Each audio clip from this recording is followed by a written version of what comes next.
देखो अगला पार्ट पढ़ते हैं हम आपका साइटोस्केलेटन। साइटोस्केलेटन क्या होता है? आपकी साइटोप्लाज्म में पाए जाने वाला एक स्केलेटन सिस्टम। कैसे? एक फिलामेंट्स का बना हुआ, और फिलामेंट्स किसके बने होंगे? प्रोटीन से बना हुआ एक क्या, एक नेटवर्क जो आपके किसमें पाया जाएगा? साइटोस्केलेटन में। सॉरी, जो आपके पाया जाएगा साइटोप्लाज्म में। साइटोस्केलेटन में कौन कौन आते हैं बेटा? माइक्रोट्यूब्यूल्स। माइक्रोट्यूब्यूल्स अनब्रांच्ड होते हैं, इस तरीके से लंबी लंबी चेन्स पाई जाती है किसकी? अल्फा ट्यूबुलिन प्रोटीन की, बीटा ट्यूबुलिन प्रोटीन की, फिर अल्फा फिर बीटा, इस तरीके से पूरा सा एक लंबी सी चेन बना दी जाती है जिसे हम क्या बोलते हैं? माइक्रोट्यूब्यूल। इंटरमीडिएट फिलामेंट्स बने होते हैं बेटा आपके बहुत सारे प्रोटीन से मिलकर, इस तरीके से फिलामेंट जैसी स्ट्रक्चर एक दूसरे के ऊपर ओवरलैप हो रखी होती है। फिर होते हैं आपके माइक्रोफिलामेंट। माइक्रोफिलामेंट्स आपके अनब्रांच्ड होते हैं और बने किससे होते हैं? आपके एक्टिन प्रोटीन से बने हुए होते हैं। अगर बात की जाए साइटोस्केलेटन की, तो साइटोस्केलेटन आपकी साइटोप्लाज्म में क्या काम करता है? आपके सेल के लिए क्या काम करता है? तो ये आपके सेल को सपोर्ट प्रोवाइड करता है, मोटेलिटी मतलब मूवमेंट प्रोवाइड करता है, और मेंटेनेंस ऑफ शेप करता है, मतलब आपकी जो सेल की शेप है उसको मेंटेन करने में हेल्प करता है। ठीक है,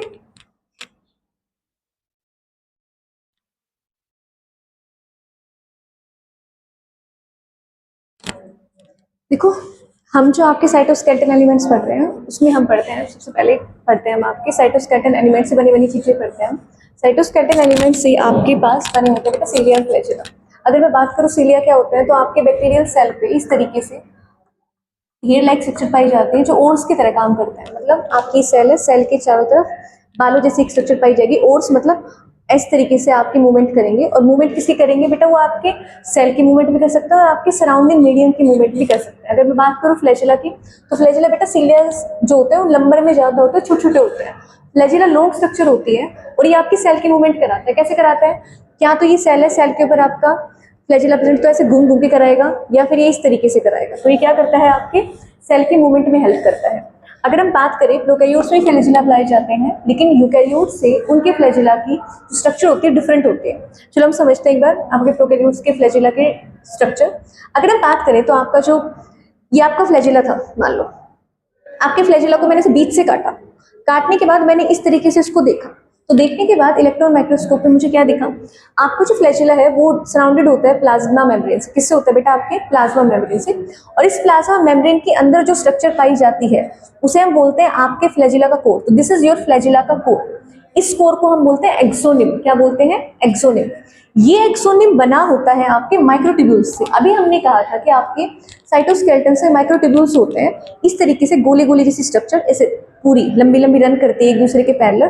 तो वो माइक्रो जो ट्यूब्यूल्स होते हैं आपके कोर में माइक्रोट्यूब्यूल पाए जाते हैं जो कि एक दूसरे के पैरेलल रन करते हैं। कैसे करते हैं? देखो, सबसे पहले अगर हम माइक्रोट्यूब्यूल की बात करें तो आपके पास जो माइक्रोट्यूब्यूल आपके एक्सोनिम में बने हुए होते हैं या प्रेजेंट होते हैं वो 9+2 एरे में होते हैं। 9+2 एरे का मतलब नो माइक्रोट्यूब्यूल।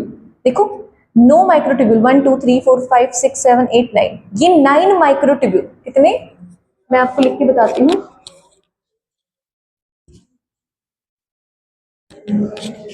ये 9 माइक्रोट्यूब्यूल जो आपको बिल्कुल पेरिफेरी पे दिख रहे हैं, इन्हें हम बोलते हैं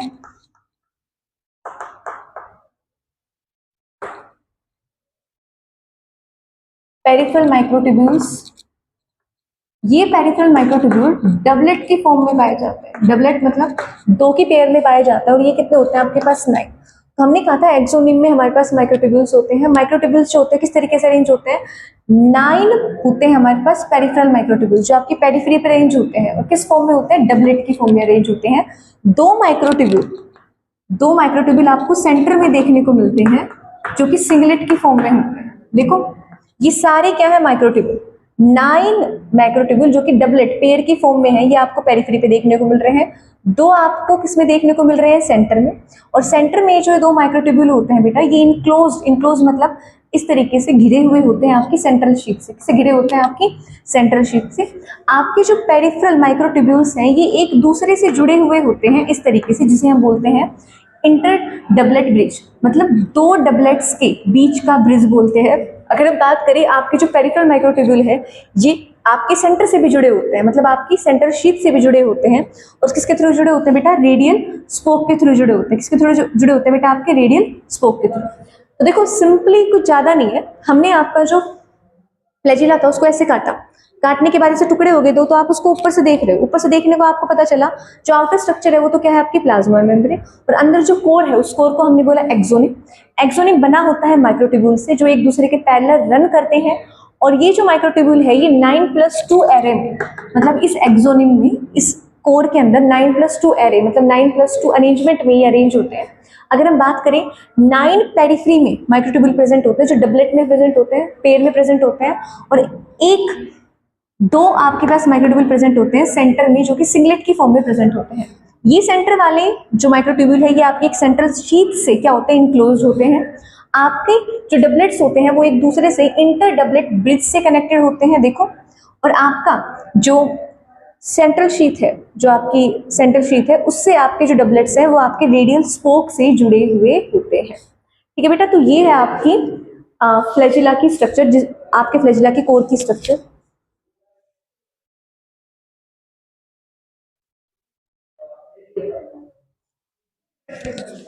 देखो हमारी जो अगली ऑर्गेनली है, अगला आपका जो साइटोस्केलेटन एलिमेंट से बनी हुई एक चीज है वो है आपके सेंट्रोसोम एंड सेंट्रियोल। तो अगर हम बात करें सेंट्रोसोम की, तो सेंट्रोसोम क्या होता है बेटा, सेंट्रोसोम इस तरीके से एक सर्कुलर स्ट्रक्चर होती है, और उस सेंट्रोसोम के अंदर आपके पाए जाते हैं सेंट्रियोल। क्या पाए जाते हैं, सेंट्रियोल, जो कि सिलेंड्रिकल स्ट्रक्चर में होते हैं। मतलब आपके पास हर सेंट्रोसोम में 2 सेंट्रियोल पाए जाएंगे जो इस तरीके से सिलेंड्रिकल स्ट्रक्चर के फॉर्म में प्रेजेंट होंगे, और एक दूसरे के परपेंडिकुलर आपको क्या देखने को मिलेंगे। तो देखो सिलेंड्रिकल स्ट्रक्चर होते हैं जो कि एक दूसरे क्या होते हैं, परपेंडिकुलर। जो सेंट्रोसोम होते हैं बेटा उसके बाहर आपको एक अमरफस सब्सटेंस देखने को मिलता है जिसे हम बोलते हैं पेरी सेंट्रियोलर स्पेस। क्या बोलते हैं बेटा, पेरी सेंट्रियोलर स्पेस। अब हम बात करते हैं बेटा इस सेंट्रियोल के स्ट्रक्चर की, मतलब सेंट्रोसोम में जो आपकी सेंट्रियोल प्रेजेंट है, ये सेंट्रियोल निकालो, इसको बीच से काटो, सेंट्रियोल बीच से काटो, आपको बीच में एक स्ट्रक्चर देखने को मिले। बेटा आपको इन सेंट्रियोल की स्ट्रक्चर आपको कार्ट व्हील जैसे देखने को मिली। कैसे देखने को मिली, कार्ट व्हील। जैसे आपके फ्लैजिला में आपके माइक्रोट्यूब्यूल्स प्रेजेंट थे, ऐसे ही आपके सेंट्रियोल में भी माइक्रोट्यूब्यूल्स देखने को मिलेंगे, पर वहां पे जो ऑर्गेनाइजेशन था, इस सेंटर में जो ऑर्गेनाइजेशन आपको देखने को मिल रहा था वो 9+2 का था। यहाँ पे जो एरे होगा, जो ऑर्गेनाइजेशन होगा, जो अरेंजमेंट होगी वो 9+0 के फॉर्म में होगी। कैसे, यहाँ पे आपको 9 पेरिफ्री पे माइक्रोट्यूब्यूल देखने को मिलेंगे, पर वो देखने को मिलेंगे ट्रिपलेट फॉर्म में। किस फॉर्म में देखने को मिलेंगे, ट्रिपलेट फॉर्म में। और सेंटर में आपको कोई भी माइक्रोट्यूब्यूल देखने को नहीं मिलेगा, बल्कि एक हब मिलेगा जो कि प्रोटीन का बना हुआ होगा। एक सेंटर में बहुत मोटा सा गोला मिलेगा, प्रोटीन हब कहेंगे जिसे हम। और आपके जितने भी ट्रिपलेट माइक्रोट्यूब्यूल्स हैं ये आपके किससे कनेक्टेड होंगे, आपके इस प्रोटीन हब से कनेक्टेड होंगे। और किसके थ्रू कनेक्टेड होंगे बेटा, आपके रेडियल स्पोक के थ्रू।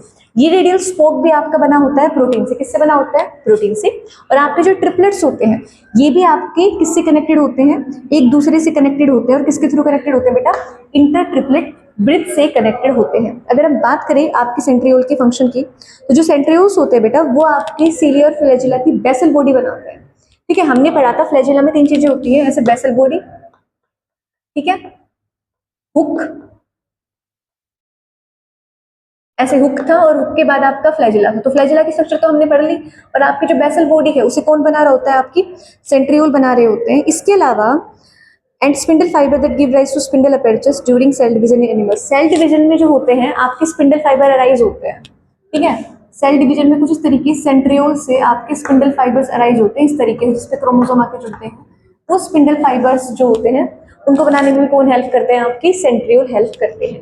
ठीक है, उसके बाद बेटा आपका एक लास्ट जो टॉपिक है छोटा सा आपकी इसमें, वो है आपके माइक्रोबॉडीज। माइक्रोबॉडीज क्या होती है, बहुत सारी मेम्ब्रेन बाउंड माइन्यूट वेसिकल होते हैं। ठीक है, जो आपके बहुत सारे एंजाइम कंटेन करती हैं, और ये प्लांट और एनिमल्स दोनों में पाई जाती है। तो इसी के साथ बेटा आपका जो cell the unit of life है वो चैप्टर आपका कंप्लीट होता है बेटा। एक बार इसको अच्छे से एनसीईआरटी से रीड करना और अपना ध्यान रखना। मिलते हैं आगे।